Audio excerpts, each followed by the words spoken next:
रावण के रचित भगवान शिव के प्रति श्लोक आज भी साधु समाज में भोजन के बाद बोलता है। जटा कटा संभ्रमम, रावण का ये रचित श्लोक है। गुण को लिया जाता है लेकिन दुर्गुण कितना था उसमें, अहंकार कितना था। सज्जनों, अहंकारी व्यक्ति हर जगह मार खा जाता है। इसीलिए संत महापुरुष कहते हैं कि अहंकार का स्थान मत दीजिए।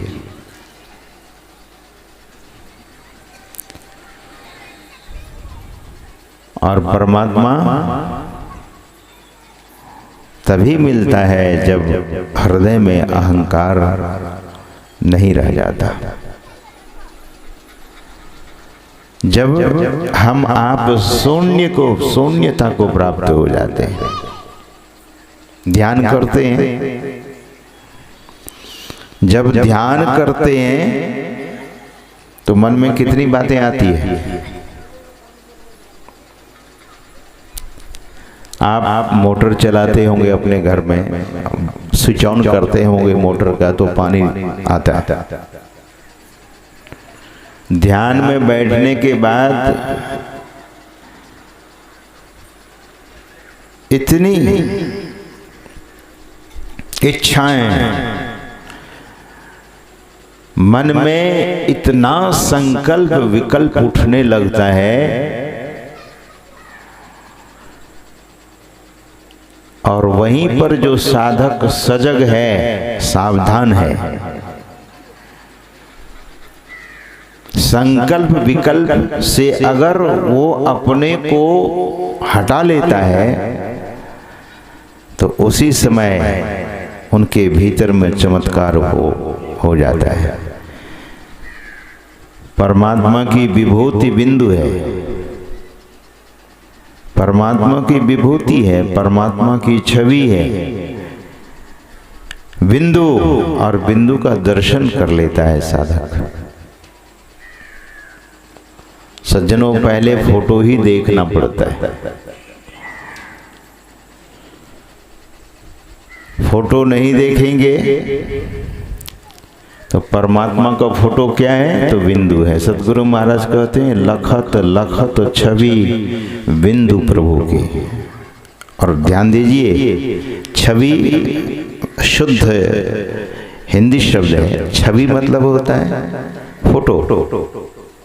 अच्छा, फोटो लोग समझ लेंगे, छवि समझने में थोड़ा समय लगेगा। ये छवि, फोटो सब समझते हैं। सदगुरु महाराज कहते हैं लखत लखत छवि बिंदु प्रभु की। प्रभु की छवि है क्या, बिंदु। लेकिन जो देखता है, ध्यान करते समय जो देखता है, गौर से देखता है, जो गौर से देखेगा संकल्प विकल्प रहित होकर देखेगा। ध्यान में बैठे खेती शुरू हो जाती है, ध्यान में बैठे तो रोटी पकाना शुरू हो जाता है, भोजन बनाना शुरू हो जाता है। ध्यान में बैठे तो कोई कपड़े सिलाने लगते हैं, कोई बीमारी के लिए सोचने लगते हैं। इतनी बातें मन में आने लगती हैं, इतनी बातें आती हैं कि उसी बात में साधक बह जाता है। और यदि शिविर में बैठे हों, ध्यान शिविर में, तो घंटी बज जाती है और पता लगा कि शायद भी 2 बार 5 बार जप भी हुआ होगा। घंटा निकल जाता है लेकिन 5 बार जप लोग नहीं कर सकते। यू के फिजुता जापान से आई सदगुरु महाराज का दर्शन जब की, सदगुरु महाराज से उनको दीक्षा प्राप्त हुई, इनिशिएशन दीक्षा प्राप्त हुई। जब सदगुरु महाराज से आज्ञा प्राप्त की कि मैं भी उस पवित्र गुफा में, the holy land where you have meditated, वो सदगुरु योग क्योंकि फिजिता सदगुरु महाराज से अंग्रेजी में बात कर रही थी। और सदगुरु महाराज अंग्रेजी में ही उत्तर दे रहे थे। पूज्य महर्षि संत सेवी परमहंस जी महाराज गुरु महाराज को अंग्रेजी में बात करते हुए देखते हैं तो बहुत हैरान होते हैं कि मैं तो कभी सुना ही नहीं अंग्रेजी में बोलते हुए सदगुरु महाराज को। देखिए, संत कबीर साहब भैंसे के पीठ पर हाथ रखते हैं तो भैंसा वेद ध्वनि करने लगता है। भैंस का जीव, भैंसा का जीव तो बहुत मोटा होता है सज्जनों, वो जीव वेद ध्वनि कैसे करने लगा? संत कुछ भी कर सकते हैं। पंडितों ने कहा कि आप शास्त्रार्थ कीजिए, इस वेद में क्या है, फलाना वेद में क्या है, उस वेद में क्या है, तो बोले किससे, मुझसे करोगे या जो मैं बगल में भैंसा है उससे करोगे? वेद पढ़ना बहुत बड़ी बात नहीं है, अगर तुम कहते हो तो मैं भैंसा से वेद पढ़वा देता हूँ। Impossible can possible if saints wants, if any saint wants to do such thing, such miracle, he does। वो करके दिखा देते हैं संत महापुरुष लोग। भैंसा से वेद ध्वनि करवा दिया। पंडित लोग, सब पंडित आकर के संत कबीर साहब के चरण को पकड़ लिया, बोले महाराज मान गए। बिना चमत्कार का नमस्कार नहीं करते लोग। सज्जनों, निवेदन हमारा यही है कि संत कुछ भी कर सकते हैं। तो युग युग फिचुता गुरु महाराज से निवेदन करती है कि where you have seated in meditation, जहां आप बैठे हैं, if you give the permission, I would like to sit over there. मैं भी वहां जाकर बैठकर ध्यान करना चाहती हूँ। And this is my humble request in your lotus feet। ये आपके पावन चरण में मेरी प्रार्थना है, ये निवेदन है। तो सदगुरु महाराज ने कहा कि you are welcome, you go and sit over there. जाओ तुम वहाँ बैठो। और जब वो जापानी महिला बैठ करके गुफा में ध्यान करती है तो सज्जनों, जापान की धरती से भारत पर आई हुई महिला बिना जिज्ञासा का, बिना भक्ति का, बिना संस्कार का थोड़ी ना आई थी। तो संस्कार लेकर आई थी, भक्ति से ओतप्रोत थी। बस सदगुरु ने क्या किया? सदगुरु की मेहर, सदगुरु की कृपा। और जब उनको कृपा प्राप्त हुई, भेद मिला, कृपा भी प्राप्त हो गई, ध्यान में बैठी और ध्यान करके वापस जब सदगुरु महाराज के चरणों में आकर प्रणाम करती है तो सदगुरु महाराज ने पूछा, हाउ वाज योर मेडिटेशन? तो उन्होंने कहा, उस महिला ने निवेदन किया, Sadhguru, meditation is very easy and very hard. वो बोलती है, it's very hard and it's very easy. बहुत कठिन है और बहुत आसान है। How it is so hard and how it is so easy.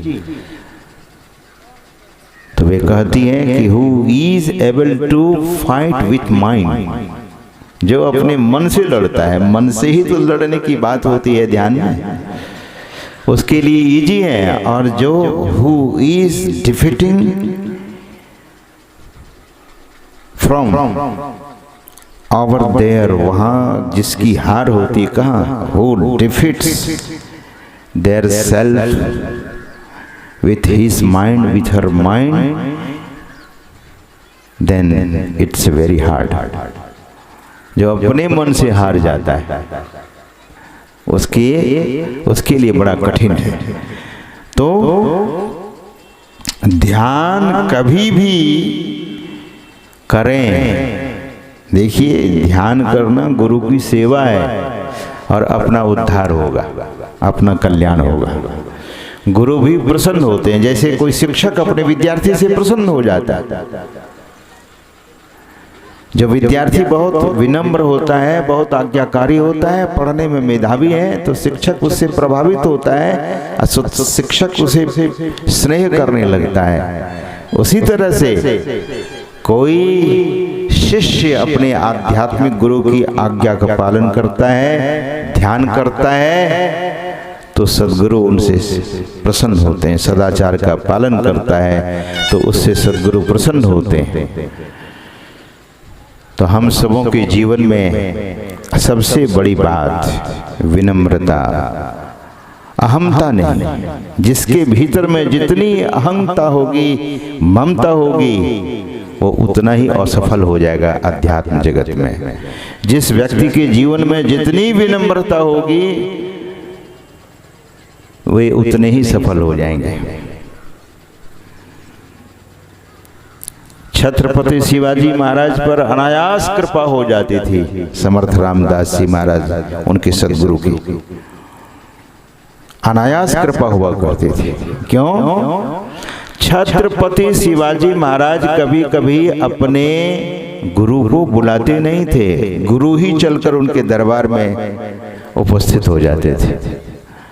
और छत्रपति को ये नहीं लगता था कि मैं तो राजा हूँ इसीलिए ये आते हैं। वो महात्मा, वे महापुरुष कोई साधारण थोड़ी न थे,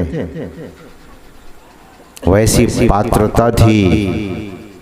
तो छत्रपति को कभी अहंकार नहीं हुआ। जब सद्गुरु उनके दरबार में आते थे और उनकी दृष्टि पड़ती थी, तो छत्रपति अपने जूते पैर में नहीं डालते थे, वहीं दौड़ पड़ते थे और गुरु के चरण में दोनों चरणों में अपना मस्तक रखकर और अपने को अहोभाग्य समझते थे। कहते थे कि धन्य अहोभाग्य है मेरा कि मेरे सद्गुरु आज मेरे दरबार में पधार गए। तो सज्जनों, अहंकार नहीं। तो मैं आपको एक प्रसंग सुनाने वाला था। एक नंद कुमार तुलसी जी थे, जो रेलवे विभाग में बहुत बड़े ऑफिसर थे, जमालपुर में रहा करते थे। उनकी कोठी पर हम लोग भी जाकर सत्संग किए। सज्जनों, नंद कुमार तुलसी नाम था उनका, और उनके छोटे भाई शिव कुमार सद्गुरु महाराज के दर्शन करने के लिए आए। नंद कुमार तुलसी जी प्रणाम, बहुत विनम्र पुरुष थे, प्रणाम कर गुरु महाराज के एक ओर बैठ गए। और ध्यान दीजिए,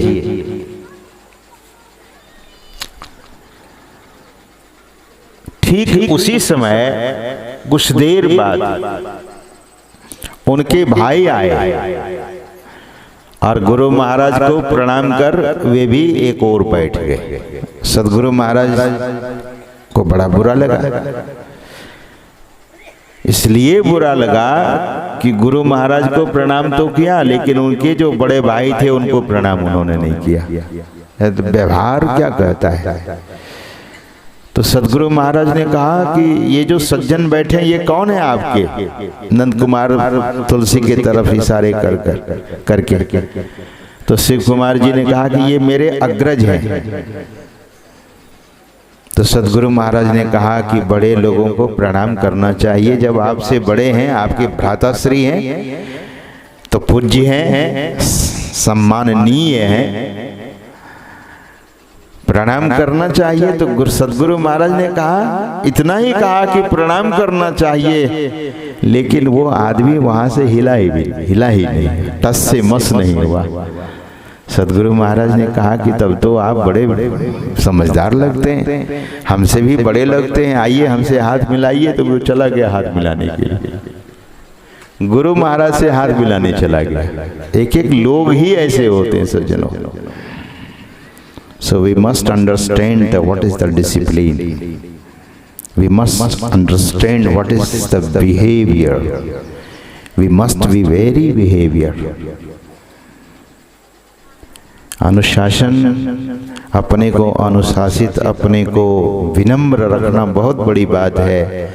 सद्गुरु महाराज से वह व्यक्ति ने ऐसा किया तो नंद कुमार तुलसी जी और भी सदगुरु महाराज के जो परिकर शिष्य थे सबको बड़ा बुरा लग गया।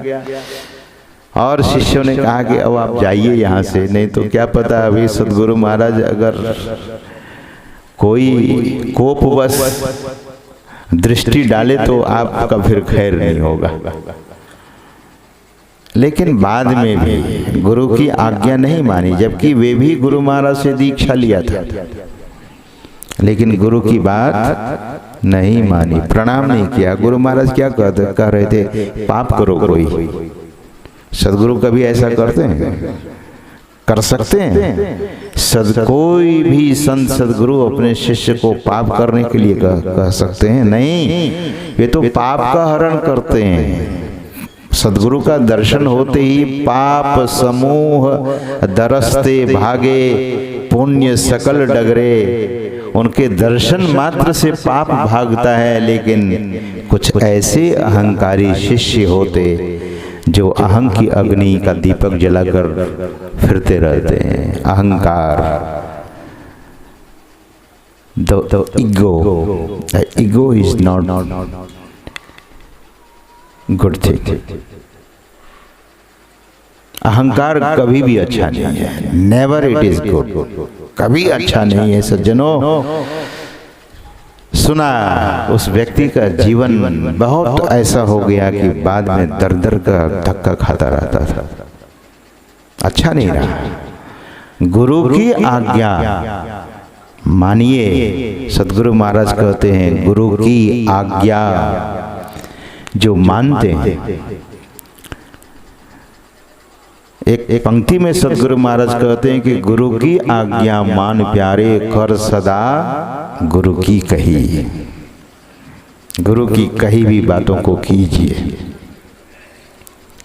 सदगुरु महाराज कहते हैं कि तन मन धन आत्म करी अर्पण में ही आज उतरे। अर्पण कीजिए, ये उनकी आज्ञा है।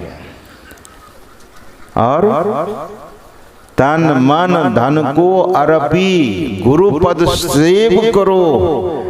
में ही आज्ञा पाली, दुस्तर भव सुख से तरो। संसार सागर से सुख पूर्वक तरना चाहते हैं।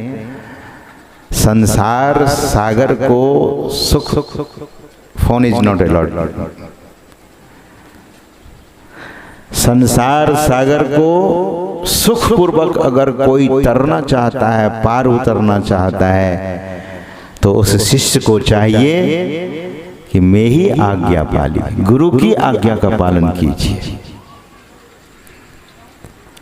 तो हम सबों के जीवन में गुरु इतना, गुरु तत्व इतना महत्वपूर्ण होना चाहिए, इतना कि उससे ज्यादा और कुछ नहीं। अब गुरु की वंदना भगवान श्री राम करते हैं, गुरु की वंदना भगवान श्री कृष्ण करते हैं, गुरु की वंदना भगवान शंकर करते हैं। गुरु की वंदना, और भगवान शंकर ने तो कहा कि ध्यान मूलम गुरोर मूर्ति। भगवान शंकर कहते हैं सज्जनों, ध्यान मूलम गुरोर मूर्ति, पूजा मूलम गुरोर पदम, मोक्ष मंत्र मूलम गुरोर वाक्यम, मोक्ष मूलम गुरु कृपा। भगवान शंकर की वाणी है। गुरु गीता को पढ़कर देखिए, गुरु गीता में भगवान शंकर ने कहा। तो सज्जनों, गुरु वाक्य को मन में जो बिठा लेता है, और जो संत मत के दीक्षा की विधि है उसमें कोई उपासना छूटता ही नहीं। ऐसी संत मत की उपासना विधि है। कभी कभी लोग कहते हैं कि महाराज ये छूट गए, वो छूट गए, वो छूट गए।